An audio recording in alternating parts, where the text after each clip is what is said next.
Blog Talk Radio. Hello, this is Call Talk for Wednesday, October 28th. Our topic today is service level. Does the old 80-20, 80% of calls handled in 20 seconds, simply apply to everyone? During the call, we invite you to ask questions via email at calltalk@benchmarkportal.com or call in to ask your host your questions and interact with the show. The number to call in is 347-857-3117. Everyone who asks a question via email or phone on the show will receive a free copy of Bruce's book, Benchmarking at its Best, and one person will be chosen at random to win an in-depth reality check report valued at $1,500. And now I'd like to introduce the host of Call Talk, Bruce Belfiore. Hey, Sean. Well, thank you very much, and welcome back to our listeners of Call Talk. And our listeners, as you know, chose today's topic, which is average speed of answer and service level. These are really the granddaddy of all metrics. And again, does the old 80-20 rule still rule? And Sean, interestingly enough, over the weekend I was with my mom in New England and setting up her telephone system there so that she could have an answering machine. And at a certain point, the instruction book asked me whether it should be 2 rings, 4 rings, or 6 rings. So I looked at my mom and I said, Mom, what should your service level be? And she said, Bruce, I got about halfway through your book and couldn't read it anymore, so I don't know what you're talking about. She said, and besides, I'm retired now. You're serving me. And of course, that I think is the way that most of our customers think about it. There's a certain tolerance that they have in terms of those little rings, and then afterwards they get kind of frustrated with us. So this is a metric that we did some research on. We found a lot of variation, people who are still very much attached to this metric, and other people who are at the other end of the spectrum and just feel that the metric is not worthwhile anymore, and just about everything in between. So I'm really excited today to be talking about this with my guest, Adam Sinkowski. And Adam has a ton of experience in this area. He is the Senior Director of Workforce Management for United Health Group currently. He has opened, operated call centers, and consulted for call centers, was also formerly the Director of Customer Center Workforce Operations at the Carlson Group. So I'd like to welcome Adam Sinkowski. Thanks for having me, Bruce. I really am excited to be here. Okay, great. And let's see, Adam, there's a little bit of disturbance with your sound quality there, so anything we can do to just set that up, appreciate it. Anyway, okay. Adam, if you could give us your overview of this venerable metric from your experience and the pros and the cons as you see them, I think that would be a great place to start. Well, I think the first thing I would say about any metric, but especially so with service level or average speed of answer, is metrics are a great thing to have in a contact center, and we're such a data-driven industry. And of course, being someone that works in workforce management, I love numbers, but I think they can mislead us as well as lead us. And this metric in particular needs to be put into context with other things that affect the viewpoint of our contact center and whether we're successful or not. So for a lot of industries, that might include things like first call resolution, average handle time, all kinds of other metrics that importantly show the health of our organization and whether we're achieving the outcome. Things like customer satisfaction would be one that I would definitely throw in that mix. So it's a great metric. It's important. We need it for planning purposes, but it needs to be put into context to really maintain the value that we want it to have. Right. Okay. Well, let's talk about the context with customer satisfaction and how somebody with an advanced center or someone who aspires to have an advanced center might be able to actually figure that out. I mean, if you have a real-time or near real-time customer caller satisfaction measurement system, how might you be able to play with your service levels and figure out what kind of impact this has on caller sat and ultimately loyalty? Well, I think that no matter how we view a contact center and view the results and how consistent we are in producing those results, we have times where we don't achieve perhaps our 80-20 target or our 80-30 target. And during those times, if we're consistently measuring customer satisfaction, we can start to plot out how does that satisfaction correlate to the service level we're achieving at that time. So we might look at a day where we didn't come close to our 80-20 service level. Maybe we answered 80% within 60 seconds. And we could take a look at that and say, what impact did that have on the customer satisfaction surveys that day, as well as how did that impact other things that we might care about, like call abandonment rate, especially in an environment where it's a sales or a revenue-producing environment. We don't want to miss out on opportunities. So how does that longer service level that we achieved impact those other critical metrics? And if we can correlate those results and look at, the impact that we have on our customers at that point, I think we can better understand what our options might be for setting a target. Okay, and let's talk about that abandonment rate thing too, because that's something that comes up when we teach the College of Call Center Excellence, comes up pretty often. One of the exercises that we go through is a call value exercise. There's oftentimes many call center managers who have never figured out what the value of an average call is. And this is even in those cases where they do order taking, et cetera. And so maybe you could just talk us through the things that you need to do on that side, because if you have a calculated value per call, that will have an impact really on your desire or not desire to have abandons, right? Right.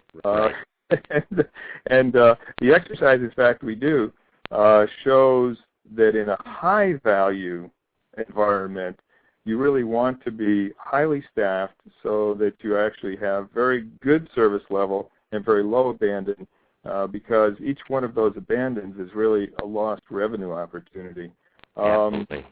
Yeah, can you tell us a little bit about your experience in that area? And that's probably a good takeaway for everybody on the phone. If you don't know what your average value of call is, assuming there's any revenue associated with the calls that you get, it's something that you should calculate. Anything you'd like to mention on that, Adam? Well, we talk specifically in the easiest place that applies are in industries that are sales or revenue-generating environments. But working in healthcare, for instance, every call has a value related to the services that are delivered. And so even though it's not a matter of generating revenue, but rather a matter of delivering value to the people that we serve, it's important to us to understand what's the cost of going after that one next call. So what we're really saying is a higher service level target means a higher cost to achieve it. In other words, more available time for our frontline staff. And so being able to put that in the context of answering more calls and what's the benefit generated to the organization or to the end consumer by us answering those calls rather than not staffing another person for the frontline staff. Having that comparison and understanding that really opens up a great discussion about how should our contact center be staffed and how should our targets be set. Yeah, excellent. And one of the things I'd like to underline, because I see this all the time, is that sometimes people who don't have revenue-producing calls, or who may not even be in the for-profit sector, they may be government or nonprofit call centers, and I'm sure we have numerous of those on the line right now. The going through the exercise of figuring out value per call, whatever that means, is still very, very useful to you and helps you understand what your staffing level should be and what your service level should be. And if you have any questions on that, that's the kind of thing that we help people out with all the time. Or if you have enough courage to, go to somebody in the finance area of your organization, befriend them, and say, I'd like a little bit of help in figuring some of this stuff out, then that could be a very useful initiative, and ultimately have major benefit for your operation and your organization overall. Right.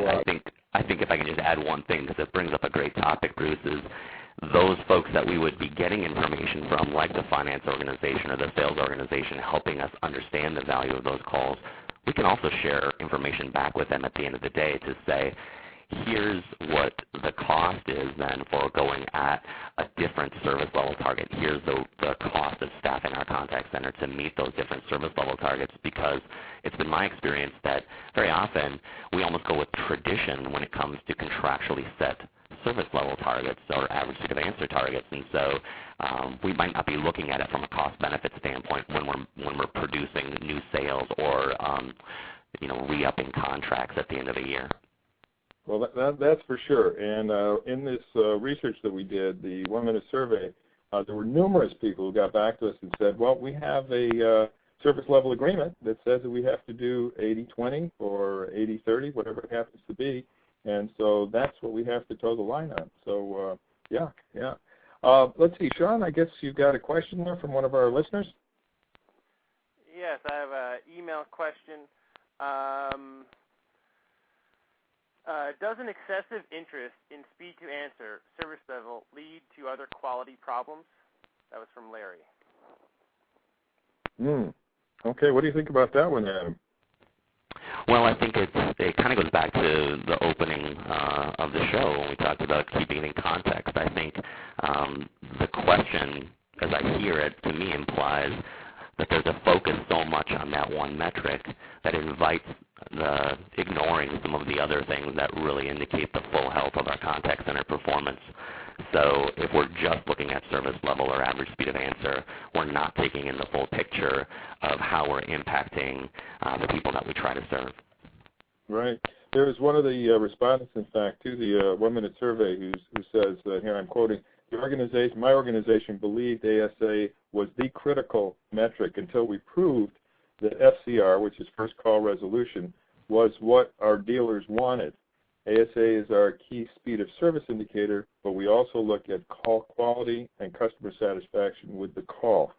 So I think that, in other words, putting it in context, not sort of putting it under the rug, but balancing it and putting it in context so that our ultimate goal, which is really good customer service and providing that service at a reasonable cost and with good workforce management are all taken into account. Great, Sean, I see that you have plenty of questions here, so why don't we go on to the next one? Okay, the next question comes from Tom. What does queue wait time erode positives of FCR? Okay, could you just repeat that once? It says, when does queue wait time erode positives of FCR? Okay. When does queue wait time erode positive first call resolution? So, okay, I think I know what he may be referring to, and that is that if we're trying to keep that service level in gear, in fact, I'm sure this is what he's saying because I've seen it a million times. I'm sure Adam has too. Okay, you've got people who in their call centers say, we have to adhere to this service level. So what happens is people are on the phone, they are servicing their customer, and they see up on the board that the queue is getting longer and longer and the average speed of answer, the service level, is getting out of whack. And so the hammer comes down and you have to pick up the new call, which means that you have to hang up on the call that you're with. Mm-hmm. And if you're trying to rush somebody off the phone, then at that point you're impairing your first call resolution. Why? Because they're going to have to call back. Those people who you rushed off the phone are not going to have gotten what they needed. So, Adam, why don't you comment on that, what the dynamic that perhaps you've seen in call centers on that?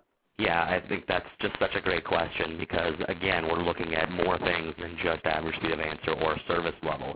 But we can get focused on managing those things to the detriment of what we're really trying to achieve. And I'll throw in there a focus on average handle time can produce the same type of miss when it comes to first call resolution. So if we're focused on achieving an average handle time target, people can get there in ways that we would never foresee that we would want them to. Or if we put the board up in our contact center to show queue conditions, and we do that to inform our folks as to maybe how they should behave, they might behave in ways that we hadn't anticipated, like cutting off services or rushing to get off the call so they can get to the next one. And while that might produce a good service level result or a good result with regard to an average handle time target, it's not meeting the needs of the people that we're trying to serve. And so ultimately, if we're monitoring first call resolution, then we'll see that show up in that that metric, that key metric. And again, that just speaks to the idea that we need a balanced approach, not one key metric, but multiple key metrics. Right, right. No, and I think there is something to the fact that when you are the granddaddy of metrics, there's a reason why. One of the reasons is, first of all, the call center sector, which is pretty new. I mean, basically, if you look over the last 20, 30 years, it's come from nothing to being, employing about 3 to 4% of the U.S. working population at this point. So it's grown explosively, is really the right word. And back in the day, there just weren't as many metrics readily available. The easiest one to get off of your ACD was this, service level and average speed of answer. So, you can understand why there's still a lot of respect for the aged here, but I think you're right. The rest of the family has to be taken into consideration, so you need to look at all of those other metrics as well. Right, and I think those are important, first call resolution and call quality and those things, but still the number one expectation of most callers is be accessible, be available, and with that in mind, it still emphasizes that it is an important metric that we need to have some line of sight to. Right, accessibility, absolutely, absolutely. Okay, Sean, do you have another one for us? Yes, this question is an email question from Jane. How do you suggest determining the value of the call when you have mixed call types? Some generate revenue and others don't. For example, in a financial industry where there are general inquiries versus a funded loan. Yeah. Do you want me to start on that one, Adam, and then you can take over? Sure, that sounds good. Okay, well, the first thing, Jane, it's a great question because so many of us have different questions that come into the call center, different types of calls. The first way to try to tease things out is to use your IVR to establish different queues that, in fact, are for different purposes. So somebody coming in, having a need which could result in revenue going into a specific queue, that queue can be analyzed on its own, almost as though it's its own call center. And the average speed of answer, the average handle time, and the value of that call can all be determined through the use of really good routing. So I suggest that is one thing to do, is to basically piece things out by the different routing in your system. And beyond that, I'll toss it over to you, Adam. Do you have any other ideas on that? Yeah, I think that's a great way to go about segregating your call volume and understanding your mixture of different types of calls. If that's not possible, I would assume that mix, while from day to day or hour to hour is going to change over time, I would think we would arrive at a fairly constant mix of revenue-generating calls versus non. So if we're able to look at our call volume and look at the revenue that's generated from those calls and assume that mix stays the same, we can still attach a value to just incoming calls. So whether they're revenue generating or not, we can assume that the next call waiting has a certain amount of revenue associated with it. So in other words, there's always a chance that it's a non-revenue generating call, and there's always a chance that it is, and so we have to treat it with the appropriate value associated. So really it's total, revenue generated divided by total calls to get a value associated with that mix. Mm-hmm. So in a sense, you're at the roulette table, and you're putting on red or you're putting on black, and it could come up either way. But you have to treat it. You have to basically come up with an average that allows you to satisfy the customer and figure out what the impact might be on your organization. So right, and tracking that over time again, making sure that we have a line of sight to that gives us a good idea of if conditions are changing or caller behavior is changing over time. Mm-hmm. Mm-hmm. Okay, great. Sean, do you have another question there? Yes, this email question is from Gisela.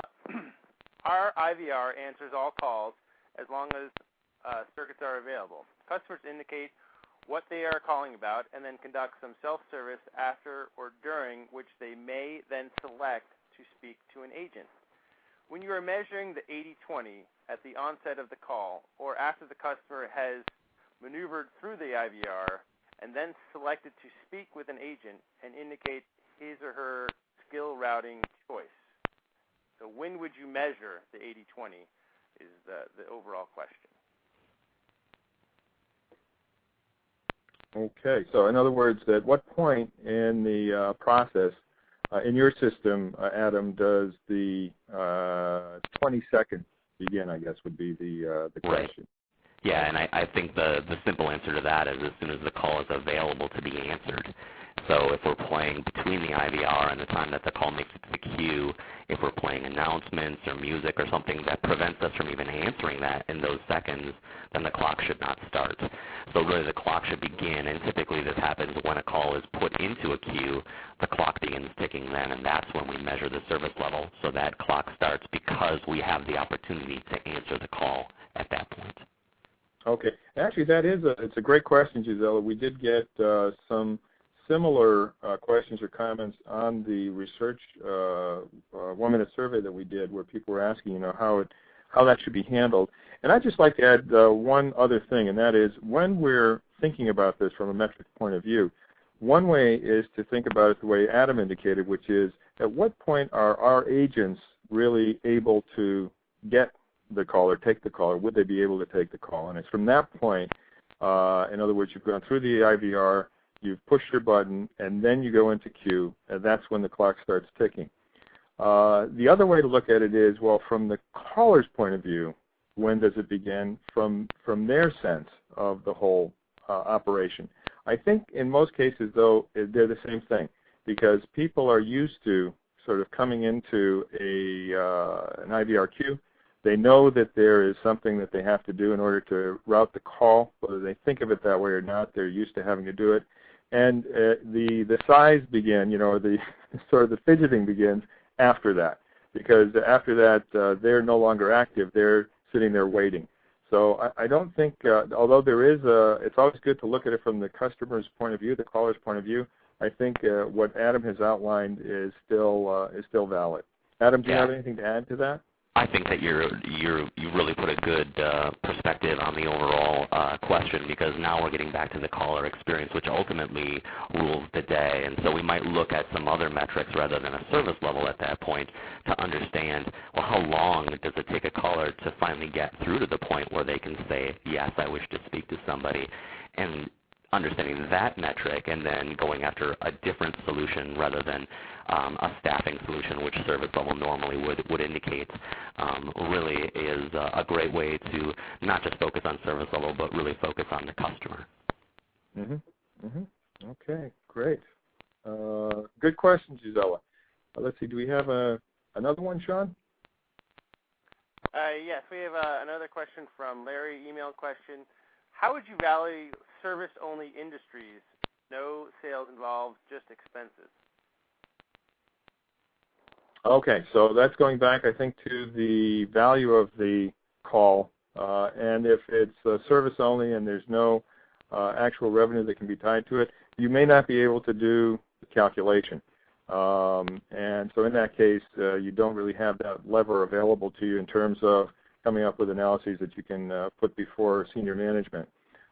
Just make sure that is the case. We go into a lot of centers where we find out that they could be doing some cross-selling or upselling in the right way, and they aren't doing it, but they could be.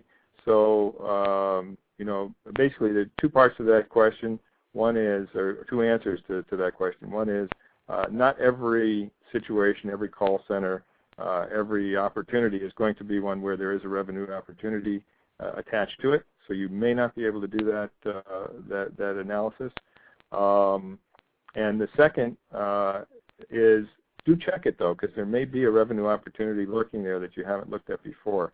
And there's one quote that I'd like to make from somebody who I knew in England, who once said that, Bruce, cross-selling makes for cross-customers. And so you do have to be a little bit careful of it.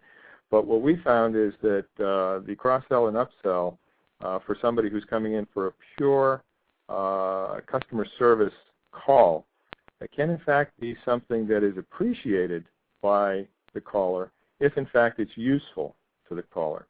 So we're getting a little bit off topic here, but if, for instance, you're calling in and it's to service it's a warranty service type situation, and in fact you have in your quiver of products, a warranty, extended warranty offering. Well, you may in fact be doing a service to that customer by letting them know that they could get an extended warranty. Adam, anything to add to that? Well, I think that's a great answer, Bruce. I don't really have much to add to that other than saying, well, in the scenario like that, first and foremost, we can understand at least our cost per call, and then working with the rest of the organization, put that in the context of setting budgets. So while they may help understand, intrinsically then the value of servicing callers, we can bring to them at least what's the cost associated with serving a call and what would be the incremental cost for servicing more calls. Yes, absolutely. No, that's something that I needed to add, and that has to do with the cost aspect of it. So thank you for adding that, Adam. Good. Sean, do we have any others, or should we take a question from the survey? Why don't we take a question from the survey? Okay. Well, one of the questions from the survey, actually there were a couple of them, were here, for example, what is the standard industry standard for the tolling industry? And I think it's probably toll road industry. Who sets the goals, and what are the reasons or logic behind this goal, and why are they not published yearly for all to access? It's like, okay, let's get some information here. And actually, that's what our benchmarking tries to do, as I think most of the people on the phone know. And that is that by sharing your metrics with the Purdue database, you're able to get a report that shows your information next to side by side with the average for your industry. And so that is a way of actually seeing what the service level and other metrics are in your industry, and compare it to yourself, figure out what your delta is. Is your performance better, or is it worse than the industry as a whole? And from that, you'll be able to make intelligent decisions about what you should be doing going forward as part of the overall mix. In other words, your competitive position, knowing whether you're doing better or worse than your industry as a whole, is an important thing to know. Those of you, by the way, who participated in our 1-minute survey will be getting the results very shortly. And what we found is that those people, they're about 43% of all those who took the survey don't know how they compare to their industry peers in ASA. And they can easily find that out through benchmarking, actually. And of the remainder, 32% said that their ASA was lower or better than their industry peers, while 13.8% said that they knew what their ASA was and it was actually slower than their industry peers. Anything you wanted to add with regard to that, Adam? You've had a chance just to take a look at this information as well.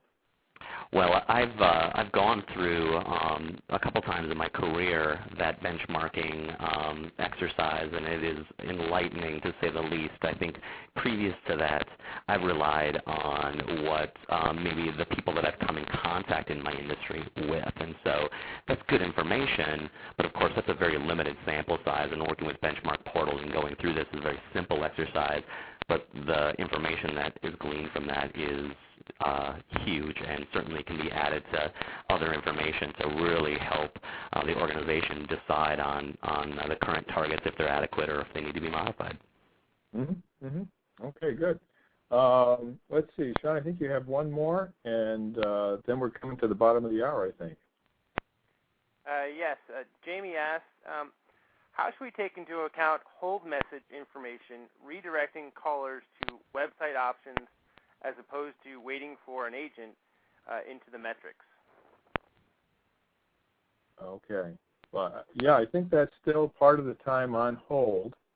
So if I've understood the question properly, that would be after you've gone through you do have to get through the initial IVR, but then if there are messages during the course of the hold in which they say, by the way, instead of sitting on the telephone, you could go to our website, www.etcetera.com. I would consider that part of the hold time, and we would consider that as part of the hold time in terms of BenchmarkPortal.